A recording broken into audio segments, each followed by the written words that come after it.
एक हॉस्टल में 3 दोस्त रहते थे, रवि, पुनीत और राजेश। तीनों अच्छे दोस्त थे और तीनों ही पढ़ने में, शरारत करने में, खेल में, सब चीजों में आगे थे।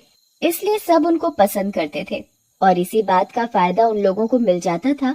जब भी वो शरारत करते और पकड़े जाते तो उनको छोड़ दिया जाता था। एक रात की बात है, उन सब ने आपस में बात की। यार बहुत दिन से लगातार पढ़ाई करके बोर हो गए, आज मूवी चलते हैं। रवि तू बोल तो सही रहा है, पर अब अचानक से कैसे जाएंगे?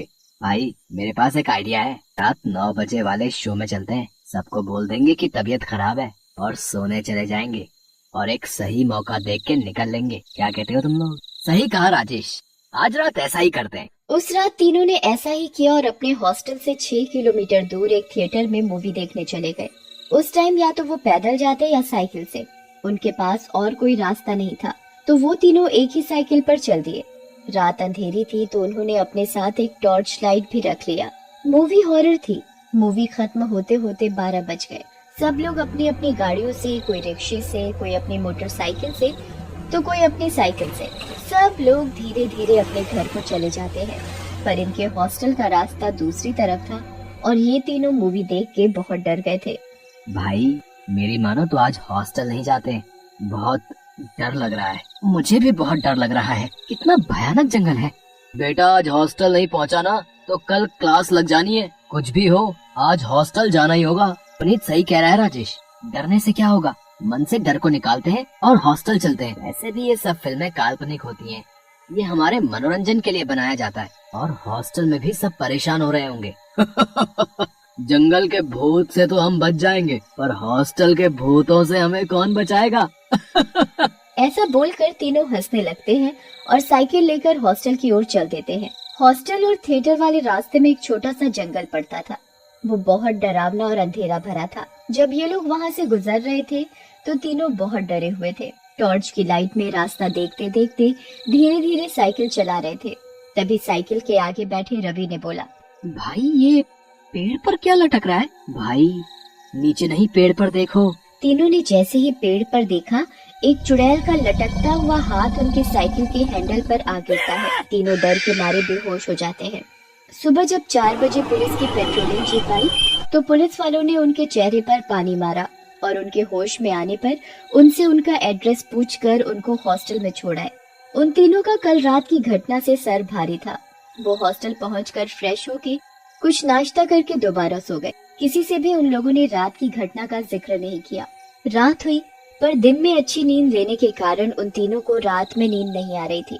तभी उनका दोस्त रोहित उनके कमरे में आया और उनसे बातें करने लगा। भाई कल क्या हुआ था? पुलिस वाले तुम तीनों को लेके आए, वो बोल रहे थे कि तुम तीनों जंगल में बेहोश थे, क्या हुआ था? कुछ नहीं भाई, बस कल हम बोर हो रहे थे तो मूवी देखने चले गए थे। जब मूवी देख के वापस आ रहे थे तो हमने पेड़ पर एक चुड़ैल देखी जिसके हाथ जमीन तक झूल रहे थे। उसके हाथ बहुत लंबे थे, बड़े बड़े नाखून। रवि ने बस ये बोला ही था कि उनके सामने रोहित पेड़ वाली चुड़ैल में बदल जाता है। ये सब देखकर तीनों फिर से बेहोश हो गए। सुबह होते ही तीनों को हॉस्पिटल ले जाया गया। उनको बहुत तेज बुखार और कमजोरी महसूस हो रही थी और पूरा शरीर कांप रहा था। उन तीनों के चेहरे को देखकर यही लगता था जैसे उन तीनों ने कुछ बुरा अनुभव किया है। 2 दिन बीत गए, उनकी हालत में बहुत सुधार हो गया था। एक रात उनके पास नर्स आई।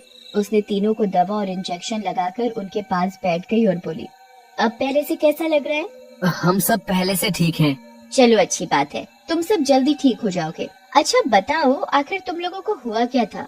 सिस्टर, हम मूवी गए थे, वहाँ से जब आ रहे थे तो रास्ते वाले जंगल में एक हाथ लटकता देखा। जब हमारी नजर पेड़ पर गई तो हम बेहोश हो गए। पेड़ पर चुड़ैल थी। तब पुलिस वाले सुबह हॉस्टल छोड़ गए और उसी रात हमारा दोस्त आया और उसने भी हमसे पूछा तो हमने जैसे ही उसे सब बताया, उसने रूप बदल लिया। वो हमारा दोस्त नहीं, वही चुड़ैल थी। रूप बदलते ही उसने बोला, कहीं यही हाथ तो नहीं, और हम बेहोश हो गए। होश आया तो हम हॉस्पिटल में थे। ये सुनकर नर्स मुस्कुराने लगी। सिस्टर आप क्यों मुस्कुरा रही हो? क्या बात है? नर्स ने बोला, कहीं यही हाथ तो नहीं था। ये बोलते ही नर्स उस चुड़ैल में बदल गई। उसके भी लंबे लंबे हाथ हो गए और वो हंसने लगी। ये सब देखकर तीनों फिर से बेहोश हो गए। वहीं दूर दरवाजे के पीछे खड़ा एक आदमी ओम प्रकाश सब सुन और देख रहा था। ये सब देखने के बाद उसको बहुत अजीब लगा और वो ये जानना चाहता था कि आखिर उन लड़कों के साथ क्या हुआ था। ओम प्रकाश इन सब के बारे में जानने के लिए जंगल में उस पेड़ के पास गया जहाँ उन तीनों दोस्तों को चुड़ैल दिखी थी। जब वो वहाँ गया तो उसने एक दो लोगों से पूछताछ की, पर उन्हें इस बारे में कुछ नहीं पता था। तभी उसे वहाँ एक बूढ़ा आदमी बंसी काका दिखा जो लालटेन लेकर अपनी झोपड़ी की तरफ जा रहा था। ओम प्रकाश ने उस बूढ़े आदमी को जल्दी से रोका और पूछा, बाबा रुको जरा, आपसे कुछ पूछना था उस पेड़ के बारे में। तुम जाओ यहाँ से, मैं इस बारे में कुछ नहीं कहना चाहता। जाओ जाओ। अरे रुको बाबा, मैं आपके आगे हाथ जोड़ता हूँ।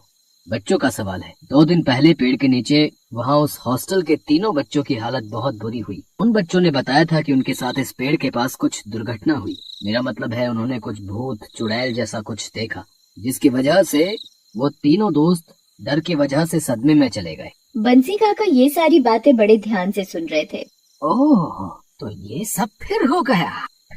फिर का क्या मतलब? ऐसा पहले भी हुआ है क्या? हाँ बेटा, ये कोई पहली बार नहीं हुआ।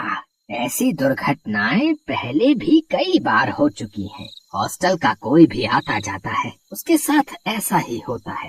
पहले कुछ घटनाएं होती हैं और फिर वो सदमे में चला जाता है। हॉस्टल के लोगों के साथ ही क्यों? किसी और जगह के लोगों के साथ ये सब क्यों नहीं होता? फिर बंसी काका ओम प्रकाश को पूरी कहानी बताते हैं। बेटा, कुछ साल पहले की बात है। हॉस्टल के कुछ शरारती लड़के लड़कियों को परेशान करते थे और उनको ठीक से पढ़ने नहीं देते थे, और शरारत करके जब पकड़े जाते तो उन बेचारी लड़कियों का नाम लगा देते। एक लड़की थी रेशमा, जो बहुत ज्यादा उन लड़कों की शरारतों से परेशान हो चुकी थी। रेशमा ने उन लड़कों की शरारतों से दुखी होकर इस पेड़ पर आत्महत्या कर ली। तभी से उस रेशमा की आत्मा उस पेड़ के पास भटकती है और इसलिए वो सिर्फ हॉस्टल के लोगों को ही मारती है। अच्छा, ये सारी बात है। बाबा, ऐसे तो वो चुड़ैल इस पूरे हॉस्टल के लोगों को मार देगी। बाबा, इसको नष्ट करने का कोई उपाय नहीं है क्या?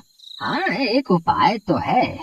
इस पेड़ को रात होने से पहले जलाना पड़ेगा। अगले दिन सुबह ओम प्रकाश और बंसी काका दोनों आते हैं और उस पेड़ को जला देते हैं।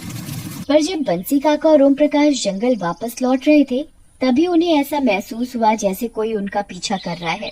जैसे ही वो पीछे मुड़े, देखा तो कोई नहीं। दूसरी बार जब किसी ने उन्हें पुकारा, तभी बंसी काका और ओम प्रकाश ने पीछे मुड़कर देखा। वहाँ एक औरत खड़ी थी जो उनसे जंगल के बाहर जाने का रास्ता पूछ रही थी। सुनिए, क्या आपको इस जंगल के बाहर जाने का रास्ता पता है? मैं यहाँ भटक गई हूँ। हाँ, हम दोनों भी जंगल के बाहर की तरफ ही जा रहे थे। आप हमारे साथ चल सकती हैं। वो औरत उन दोनों के साथ साथ चलने लगी। तभी बंसी काका की नजर उस औरत के पैरों की तरफ गई। ध्यान से देखने पर पता चला कि उसके पैर तो उल्टे हैं। वो बहुत चौंक गए। जैसे जैसे उसने ऊपर देखा, उस औरत की आंखें लाल हो गई, उसके बड़े बड़े नाखून हो गए और वो एक चुड़ैल के रूप में आ गई। बंसी काका बहुत डर गए। जैसे ही उसने ओम प्रकाश को बताना चाहा, चुड़ैल ने उसका गला पकड़ लिया। बंसी काका की करकराहती आवाज सुनकर ओम प्रकाश पीछे की तरफ देखने लगा। देखा तो पता चला वो औरत और कोई नहीं चुड़ैल थी जिसे वो अभी अभी जला कर आए थे। बंसी काका ने जैसे तैसे खुद को छुड़ाया। फिर बंसी काका और ओम प्रकाश अपनी जान छुड़ाते हुए दूसरी ओर भागे और एक छोटे से मंदिर में जाकर छुप गए। वो चुड़ैल वापस कैसे आई बाबा?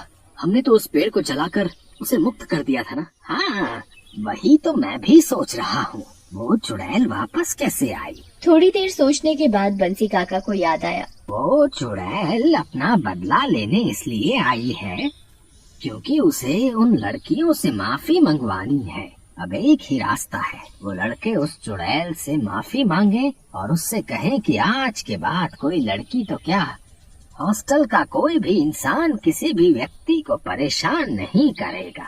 फिर वो चुड़ैल हमेशा के लिए मुक्त हो सकती है। फिर ओम प्रकाश और बंसी काका मंदिर के बाहर की तरफ देखते हैं तो कोई भी नजर नहीं आता। तभी वो दोनों हॉस्पिटल की तरफ चल पड़ते हैं और हॉस्पिटल पहुंचकर उन तीनों लड़कों से मिलते हैं और सारी बात बताते हैं। तुम तीनों को उस चुड़ैल से माफी मांगनी पड़ेगी, तभी वो शांत होगी। तुम सबको हमारे साथ चलना होगा।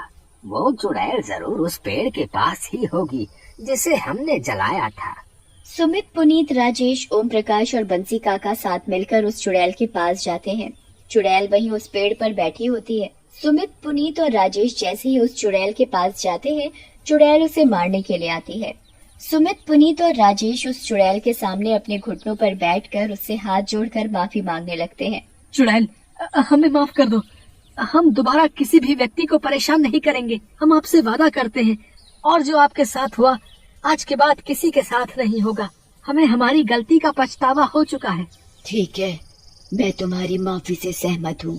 मुझे अब तुम पर विश्वास है कि अब आप सब किसी को परेशान नहीं करेंगे, और जो लोग दूसरों को परेशान करते हैं तुम लोग उनको ऐसा करने से रोकोगे। अब मैं यहाँ से जा रही हूँ, क्योंकि तुम लोगों की माफी से मेरा मन बदल गया है। अब मैं आसानी से मुक्त हो सकती हूँ।